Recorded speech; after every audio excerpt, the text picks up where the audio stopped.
Hello दोस्तों, स्वागत है आपके अपने YouTube channel study MCQ 1M पर। चलिए तो आज हम देखने वाले हैं NCERT नोट्स का एक महत्वपूर्ण चैप्टर जिसका नाम है श्वसन तंत्र। ये जो क्लास होगा क्लास 6 से लेकर के क्लास 12 तक, क्लास 6 से लेकर के 12 तक में NCERT से जो भी प्रश्न बन सकता है श्वसन तंत्र से, सारा हम इस वीडियो में डिस्कस करेंगे। इसलिए वीडियो को लास्ट तक देखिएगा, आने वाले एग्जाम में आपके लिए काफ़ी हेल्पफुल साबित होने वाली है। चलिए शुरू करते हैं आज की क्लास। अगर इसकी PDF चाहिए तो मेरे टेलीग्राम का लिंक डिस्क्रिप्शन बॉक्स में दिया है, जहां से आप जुड़ करके इसको डाउनलोड कर सकते हैं। चलिए अब हम देखेंगे क्वेश्चन 1 में है, श्वसन में बाहर निकली वायु में CO2 की लगभग कितनी मात्रा होती है? 4%। यानी हम जो श्वसन बाहर छोड़ते हैं उसमें CO2 की लगभग कितनी मात्रा होती है? 4% CO2 होती है। अधिकतर कीट किस प्रकार श्वसन क्रिया करते हैं? श्वसन प्रणाली के द्वारा। अधिकतर कीट किस प्रकार से श्वसन करते हैं? तो श्वसन प्रणाली द्वारा। अगला है, शीत निद्रा के दौरान मेढक किस अंग से श्वसन करता है? केवल त्वचा से। शीत निद्रा के दौरान मेढक किस अंग से श्वसन करता है? केवल त्वचा से। यातायात पुलिस शराब के नशे वाले व्यक्ति की श्वास जांच में किस गैस के मिश्रण का प्रयोग करते हैं? तो पोटेशियम डाइक्रोमेट सल्फ्यूरिक अम्ल का। यातायात पुलिस शराब के नशे वाले व्यक्ति की श्वास जांच में किस गैस के मिश्रण का प्रयोग करते हैं? पोटेशियम डाइक्रोमेट सल्फ्यूरिक अम्ल का। श्वासोच्छ्वास में बाहर निकली वायु में ऑक्सीजन की कितनी मात्रा होती है? लगभग 17%। श्वासोच्छ्वास में बाहर निकली वायु में ऑक्सीजन की कितनी मात्रा होती है? लगभग 17%। वहीं अगर कार्बन डाइऑक्साइड की तो 4% और ऑक्सीजन 17%। श्वसन में रुधिर का कौन सा घटक O2 का अवशोषण करता है? लाल रक्त कणिका। श्वसन में रुधिर का कौन सा घटक O2 का अवशोषण करता है? लाल रुधिर कणिकाएं। अवायवीय श्वसन में पेशी कोशिकाएं ग्लूकोज को किसमें परिवर्तित होकर ऊर्जा उत्पादन करती है? लैक्टिक अम्ल। अवायवीय श्वसन में पेशी कोशिकाओं ग्लूकोज को किसमें परिवर्तित होकर ऊर्जा उत्पादन करती है? लैक्टिक अम्ल। भोजन निगलते समय श्वसन मार्ग किस अंग द्वारा बंद हो जाता है? एपिग्लॉटिस। भोजन निकलते समय श्वसन मार्ग किस अंग द्वारा बंद हो जाता है?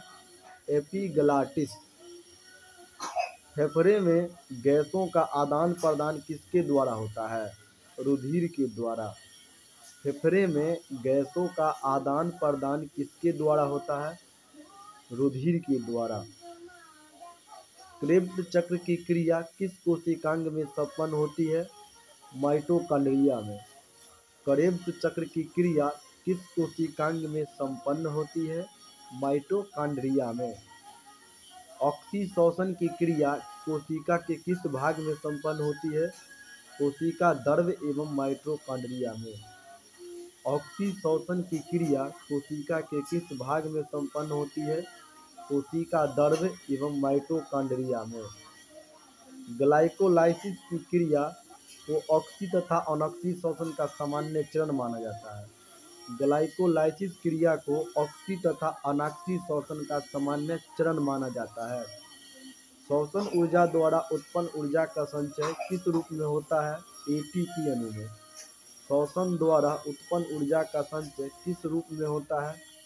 ATP अणु में। पहाड़ों पर रहने वाले में RBC की संख्या अधिक होती है क्योंकि पहाड़ पर वायु कम संघनित होती है।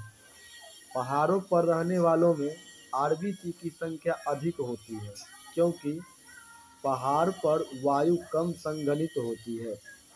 कार्बोहाइड्रेट तथा वसा उपापचय के प्रमुख अंतिम उत्पाद है CO2 एवं पाइरुविक अम्ल। कार्बोहाइड्रेट तथा वसा उपापचय के प्रमुख अंतिम उत्पाद है CO2 एवं पाइरुविक अम्ल। अवायवीय श्वसन में कौन सी प्रक्रिया होती है? ग्लाइकोलाइसिस। अवायवीय श्वसन में कौन सी प्रक्रिया होती है? ग्लाइकोलाइसिस। मानव में श्वास दर प्रति मिनट लगभग कितनी होती है? 12 से 15 बार। मानव में श्वास दर प्रति मिनट लगभग कितनी होती है? 12 से 15 बार। ग्लाइकोलाइसिस में अंत में ग्लूकोज पायरुविक अम्ल में परिवर्तित हो जाता है। ग्लाइकोलाइसिस में अंत में ग्लूकोज पायरुविक अम्ल में परिवर्तित हो जाता है। ग्लाइकोलाइसिस को एंजाइम कहाँ पाए जाते हैं? कोशिका द्रव में। ग्लाइकोलाइसिस के एंजाइम कहाँ पाए जाते हैं? कोशिका द्रव्य में। किस कारण से ऊतकों में ऑक्सीहीमोग्लोबिन से ऑक्सीजन निकलकर ऊतक द्रव में जाती है? तो O2 की कमी और CO2 की अधिकता के कारण। किस कारण से ऊतक में ऑक्सीहीमोग्लोबिन से ऑक्सीजन निकलकर ऊतक द्रव में जाती है? O2 की कमी और CO2 की अधिकता के कारण।